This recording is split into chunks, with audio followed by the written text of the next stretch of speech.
Welcome back dear students in our channel to our classes. तो आज हम बात करने वाले हैं मैक्रो इकोनॉमिक्स के चैप्टर नंबर 8 के बारे में, जो गवर्नमेंट बजट है।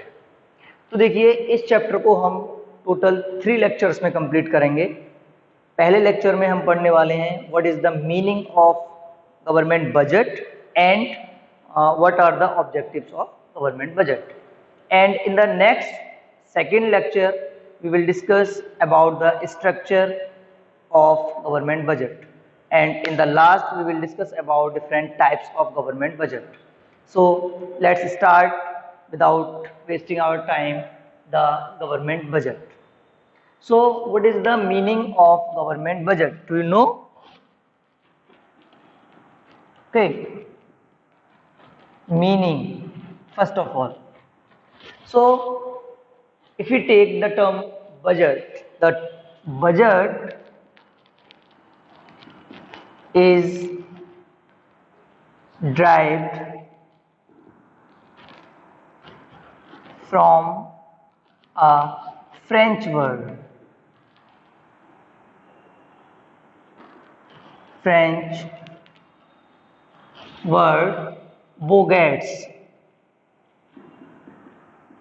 Bogats, which means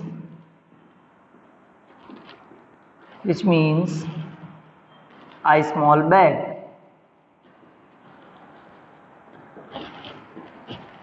Right. तो ये जो बजट वर्ड है, ये फ्रेंच वर्ड से लिया गया है, बोगेट से, जिसका मतलब होता है आ स्मॉल बैग।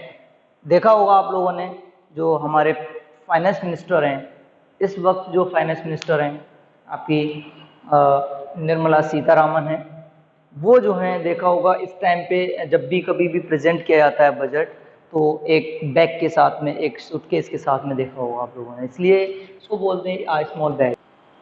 सबसे पहले पूरे वर्ल्ड में 1733 में प्रेजेंट किया गया था ब्रिटिश पार्लियामेंट में। Okay, and the finance minister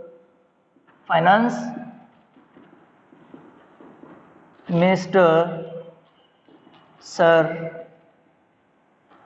Robert Walpole, ये फाइनेंस मिनिस्टर थे उस टाइम पर, जिन्होंने सबसे पहले ब्रिटिश पार्लियामेंट में आपका जो बजट है वो प्रेजेंट किया। And in India at the time of British government, first time in the year 1860, James Wilson presented budget in the parliament. Okay, तो सबसे पहले जो है 1860 में जेम्स विल्सन ने इंडियन पार्लियामेंट में बजट प्रेजेंट किया। Right, so now if we talk about the meaning of government budget, then you can write it as the government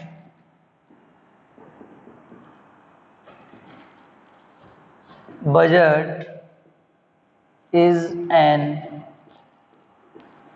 annual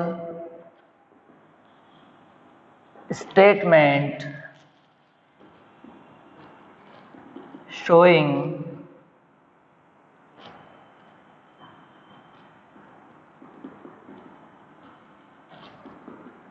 item-wise estimate of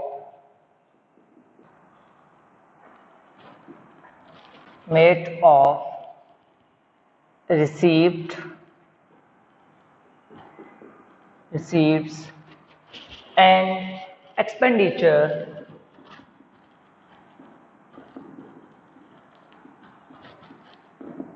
during a fiscal year.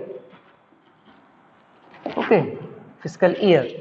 तो एक fiscal year में जो भी government item wise, जो भी अपने government अपने expenditures को, अपने रेवेन्यूज को बता रही है, उसका पूरा स्टेटमेंट जो है वो गवर्नमेंट बजट कहलाता है। जैसे आपने देखा होगा, सिंपली कह सकते हैं, हम लोग जो है घर का बजट देखते हैं तो कैसे पता चलता है कि भाई हमारी इनकम कितनी है कितना हम अर्न कर रहे हैं, टोटल जितनी भी हमारी सोर्सेज हैं इनकम की, अर्निंग की, उनसे हमारे पास कितना पैसा आ रहा है एक साल के अंदर, ठीक है, और उसमें से हम कहाँ कहाँ पे पैसा खर्च करेंगे अकॉर्डिंग टू आवर प्रायोरिटीज, कि गवर्नमेंट के पास पैसा कहाँ से आएगा और गवर्नमेंट कहाँ पे अपना पैसा खर्च करेगी, उसका पूरा का पूरा एक स्टेटमेंट जो बनाया जाता है उसको आप कहते हैं government budget, right. So government budget जो इंडिया में प्रेजेंट किया जाता है वो किसी भी फैब के प्रेजेंटेड, यहाँ में लिख सकते हैं presented in the first working day of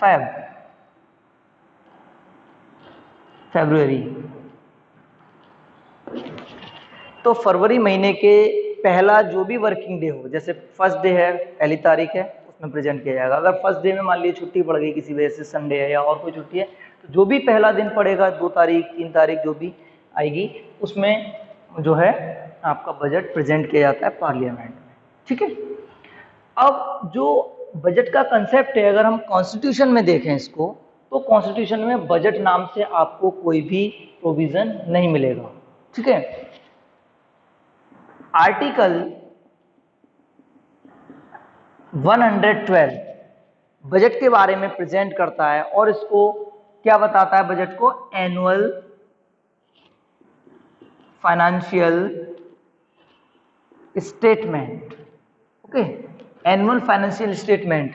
तो बजट नाम से कोई वर्ड यूज नहीं हुआ है आपके कॉन्स्टिट्यूशन में, उसकी जगह पे एनुअल फाइनेंशियल स्टेटमेंट वर्ड का यूज किया जाए, ठीक है। तो 1921 में रेलवे बजट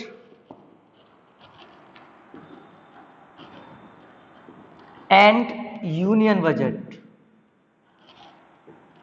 ये 2 बजट थे आपके, दोनों अलग थे, अलग किए गए, सेपरेटली प्रेजेंट किए जाते थे। लेकिन जब बीजेपी गवर्नमेंट आई है 2014 में, उसके बाद में 2016 में बीजेपी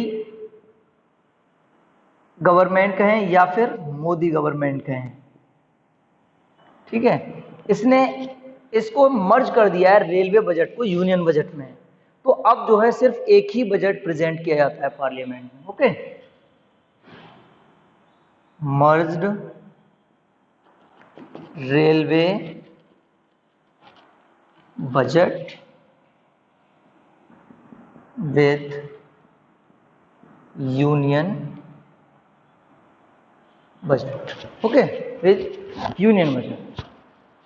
इसलिए इसको हम गवर्नमेंट बजट कहें या यूनियन बजट कहें, एक ही चीज, ठीक है। तो ये था इसका meaning. Now we will talk about the objectives of government budget, कि जो गवर्नमेंट बजट बनाया जा रहा है, गवर्नमेंट क्यों बनाती है, क्या ज़रूरत है गवर्नमेंट बजट बनाने की इसमें।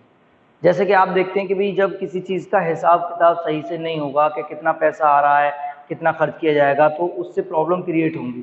सपोज करिए कि पैसा हमारे पास कम आया, खर्च ज़्यादा कर दिया, तो डेफिसिट हो जाएगा, या ज़्यादा आ गया और हम खर्च नहीं कर रहे हैं, तब भी इकोनॉमी के अंदर प्रॉब्लम रहेगी। बहुत सारे लोग कह रहे हैं बेरोजगारी है, एम्प्लॉयमेंट नहीं है। तो उस सबको ध्यान में रखते हुए गवर्नमेंट बहुत सारी चीज़ों को यानी ध्यान में रखती है, ऑब्जेक्टिव्स इसके अपने सेट करती है। तो सब first objective is economic growth,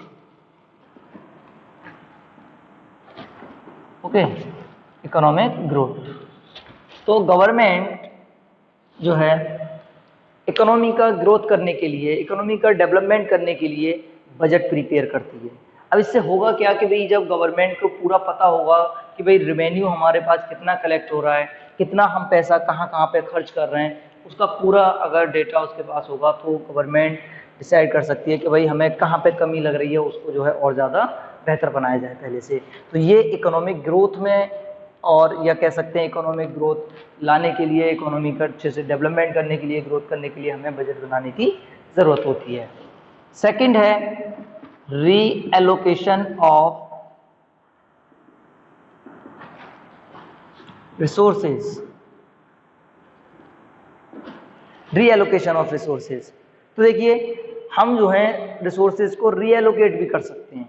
distribute कर सकते हैं दोबारा से। फॉर एग्जांपल सपोज करिए इस साल जो बजट पॉलिसी बनाई उसमें हमने जो है हेल्थ सेक्टर को ज़्यादा प्रायोरिटी दी कि हम हेल्थ सेक्टर पे ज़्यादा से ज़्यादा पैसा खर्च करेंगे, क्योंकि हेल्थ में जो है बहुत सारी प्रॉब्लम्स आई, जैसे कि कोरोना पेंडेमिक में देखा आप लोगों ने कि कितनी सारी हेल्थ फैसिलिटीज़ की कमी रही, हॉस्पिटल्स की कमी रही, डॉक्टर्स की कमी रही।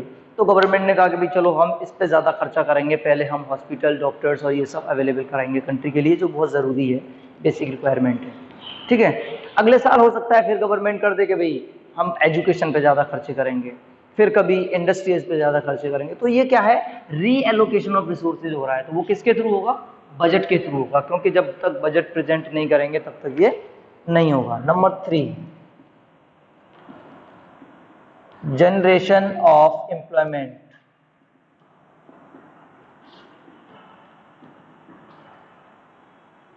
ऑब्वियसली गवर्नमेंट जो है लेबर इंटेंसिव टेक्निक्स का यूज करके, लेबर इंटेंसिव टेक्निक क्या होती है, जिसमें लेबर का ज़्यादा इस्तेमाल किया जाए एंड कैपिटल का कम इस्तेमाल किया जाए, और कैपिटल इंटेंसिव टेक्निक होती है जिसमें कैपिटल का ज़्यादा यूज़ किया जाए किसी भी प्रोडक्शन में और लेबर का कम यूज़ किया जाए।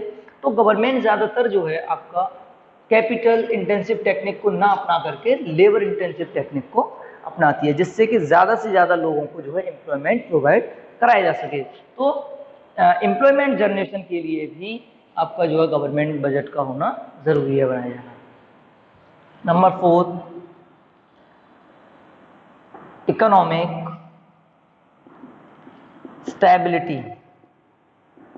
इकोनॉमिक स्टेबिलिटी तो जैसे इनस्टेबिलिटी कब होगी, जैसे इकोनॉमी के अंदर डिप्रेशन है, डिप्रेशन के अलावा इन्फ्लेशन है ना। तो अगर इकोनॉमी जो है दोनों में से किसी भी हालात में है तो इसका मतलब वो जो है वहाँ पे इनस्टेबिलिटी है। तो उसको स्टेबल करने के लिए गवर्नमेंट फिस्कल पॉलिसी का यूज़ करती है, ठीक है, जिसमें टैक्सेस और गवर्नमेंट के जो भी एक्सपेंडिचर है वो यूज़ किए जाते हैं। तो गवर्नमेंट अपने टैक्सेस को या अपने रेवेन्यू वगैरह को कंट्रोल करके, जैसे मान लीजिए इन्फ्लेशन की कंडीशन है, इसका मतलब ये है कि इकोनॉमी के अंदर already general price level high है, तो उस प्राइस को कंट्रोल करने के लिए क्या कर सकती है गवर्नमेंट, जो है रिच पीपल्स के ऊपर और ज़्यादा टैक्सेस लगा सकती है, या इनडायरेक्ट टैक्सेस जो होते हैं गुड्स एंड सर्विसेज का उसको भी बढ़ा सकती है, जिससे कि डिमांड जो है वो कम हो जाए इकोनॉमी के अंदर। तो इस तरीके से वो जो है स्टेबिलिटी लाने की कोशिश की जाती है, ठीक है, इकोनॉमी के अंदर। Next, reducing inequality in income and wealth।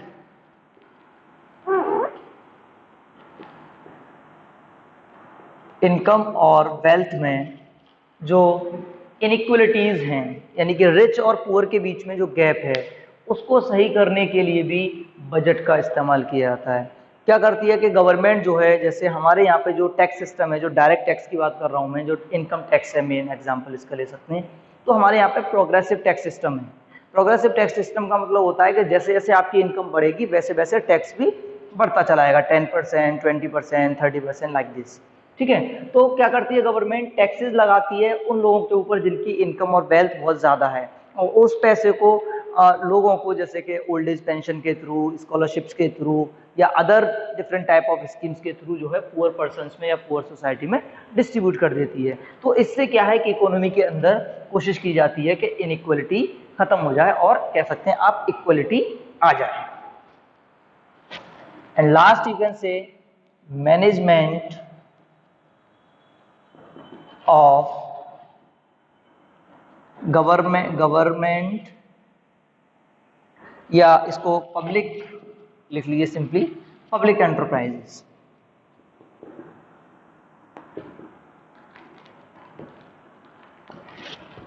तो जो गवर्नमेंट के एंटरप्राइजेज हैं, गवर्नमेंट एंटिटीज हैं, उनमें अगर मान लीजिए कोई लॉस में जा रहा है तो उसको भी गवर्नमेंट जो है बेहतर बनाने के लिए गवर्नमेंट उसको पब्लिक एंटरप्राइज को, कोई भी हो, चाहे वो रेलवे हो, चाहे वो आपका कम्युनिकेशन का हो, BSNL वगैरह, तो कोई भी अगर लॉस में जा रहा है तो वहाँ पे अपना पैसा लगा सकती है गवर्नमेंट बजट के थ्रू, उसमें से कुछ पैसा उसमें भी लगा सकती है, जिससे उसको जो है थोड़ा सा उसकी कंडीशन को बेहतर बनाया जा सकता है। This is all about the objectives of government budget. In the next lecture we will discuss the next topics of this chapter. Thank you.